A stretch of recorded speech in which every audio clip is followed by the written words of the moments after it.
Hello there, my friends. Welcome back to the Rideshare Hub. Let me straighten out my Rideshare Hub swag shirt here. I'm Jacob Letman. You're on the Rideshare Hub with me. And, hey, before we get started today, if you need to start driving for Uber or Lyft, we've got links for those sign-up bonuses in the video description below. Also in the video description below, you will find a link to the Get Upside app. And that app is going to save you money on your gasoline Fillups. So all you do is download that. You're going to use our code to get signed up. Initially, you'll save 15 cents per gallon on your first Fillup, and then you'll continue to earn savings at participating gas stations in your area as long as you continue to use the app. All right, hey, great. So today's topic, actually, I tell you what, before we get going with that, I would like to say a thank you so much to our 20,000 subscribers on the Rideshare Hub channel. We applaud you for being here, and if you are a new viewer to our channel, feel free to subscribe as well so you can get updates when we come out with great new content that covers everything that is Rideshare Hub. Everything that is rideshare driving here on the Rideshare Hub. There we go. All right. Big topic today that we're talking about. Boy, right now, so it's almost Halloween 2019, and we are at a very interesting place in the rideshare world, if you will, right now. Some interesting things going on. And what we're going to talk about, our Uber and Lyft ending in California, which are where they both started, so that would be ironic. Okay, where do we start with this? Well, as my California people probably know, as many others may not know, so I started out driving in Southern California, so I have kept my finger on the pulse of this topic quite closely, also because as an actor, I never know when I might end up moving back to California, and whatever happens with this decision in California is really going to set the precedent, I believe, nationwide moving forward. And what we're talking about whether or not Lyft and Uber drivers should be considered employees and therefore have a right to certain benefits, things like paid time off, health benefits, what was there? Parental leave. That's not the right term. When you have a baby, leave for that. Yes, that's gonna bug me. Why can't I think of that? Anyway, moving forward, and then should we be compensated more because we use our vehicles, right? So this has been a big topic of conversation in California, pertains to Bill AB 5, and basically that holds tighter standards for when someone can be considered, whether or not someone can be considered an independent contractor or if they are indeed an employee. And so it passed, I forget all the details. This is very political, but initially the bill passed in a vote like 29-11 or something like that, or 25-11. And then it has also gained a lot of support from the Governor Gavin Newsom, and he has said that he does plan on going forward and signing it into effect. And if that all happens, then, as I understand it, it goes into effect January 1st, 2020. Now, so here's the deal. Here's the deal. Here's my personal take on it, right? As drivers, there is no doubt in my mind that we have been taken advantage of by rideshare. Now, it's a very interesting situation, right? Because technically, no, right? Lyft, Uber, they set this up. It's smart. It's a smart business plan. They don't own any vehicles. They just hire independent contractors who want to make extra money. Now, the thing socially that has come along with that is it's an opportunity for a lot of us who are like, dang, I can work flexible hours and I can make some good money to help pay my bills. And then there are people who are like, I'm going to do this full time and I'll just be my own boss in doing this. So I would say that Uber and Lyft say that they're set up for people doing this as a supplementary income thing. And, you know, we all want to be independent contractors so that we can do this when it's convenient for us. Okay. So that's all great and fine. However, the issue is that many of us do drive a lot. And in my personal take, we are not compensated nearly close to what we should be compensated for all the things that we're doing. Look, I've spent a lot of years of my life working as an independent contractor in many facets. Entertainment industry, as a golf instructor, trust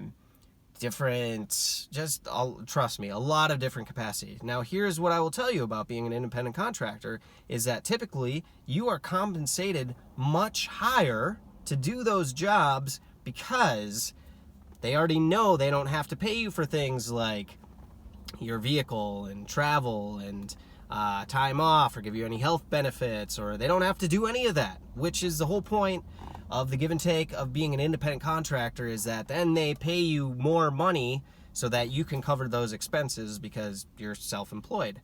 Well, Uber and Lyft haven't exactly done that, right? And so the real issue is that they're holding us as independent contractors, but they are not compensating us fairly. And to prove that point, can 100% prove that in the sense that after this bill was brought up, Uber and Lyft have spent tens of millions of dollars battling this, which they could be paying to their drivers, by the way, and laying off employees.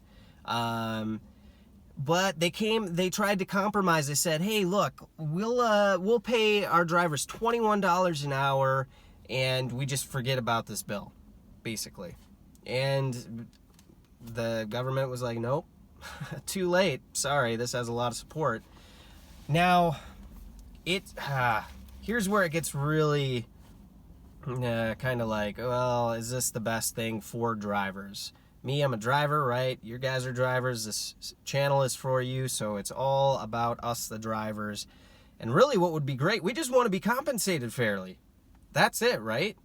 I mean, some people who are full-time drivers, I'm sure that would be a great situation where you could get those health benefits, other benefits, because you are doing it full-time. A lot of us that are doing it part-time, we're okay with not having those benefits, but I freaking want to be compensated so that I can at least pay my car maintenance, right? I mean, if I got all these oil changes, gas all the time, car maintenance is expensive. It's expensive, and if I didn't have other jobs, there's no way I'd be being a full-time Lyft or Uber driver in the Phoenix, Arizona area. Forget about it. No way, because with our summer months, it's dead here. You can't do it, or it's very difficult. You're not prospering. Let's put it that way. You're not sending kids to college. So we want to be compensated fairly. We should be compensated fairly to pay for those things, and we're not. I think a lot of us, if we would look, we all know that there's a lot of highs and lows to driving, and it's a game out there. And the fact of the matter is, how is that fair to drivers? These are our lives we're talking about. Like, these are my bills so I can stay alive. We're talking about a company who has billions of dollars. So when you hear things like, well, we can't afford to do that, or Uber and Lyft, they haven't even turned a profit yet, that is because they have set themselves up in a way that they are spending a lot on things like employees, research and development technologies. Uber was doing self-cars for a long time. That was very expensive. What else? Marketing expenses. So they're making billions of dollars, billions. They're retaining a lot of those profits, but they're also spending so much so that it looks like they aren't making a lot, right? So it keeps their operating costs high, makes it look like they're not making a lot yet. But in all reality, there's a lot of money going through their hands, and they do have the money to pay us, and AB5 does not dictate that they have to make their drivers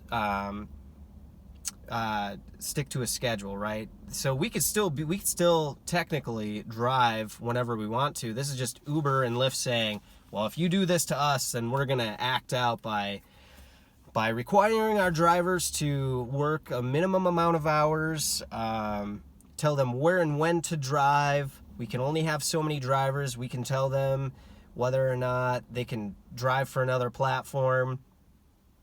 So this is some groundbreaking stuff, and it's really going to set the tone for the whole rideshare world out there.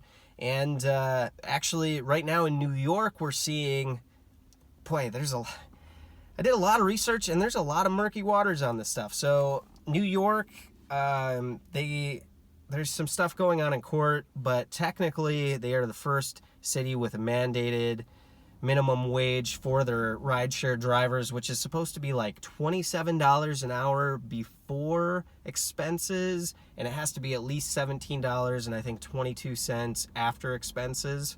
And that's all we're saying. That's all I'm saying as a driver, right? If I'm going to be out here, I'm going to be clocked on.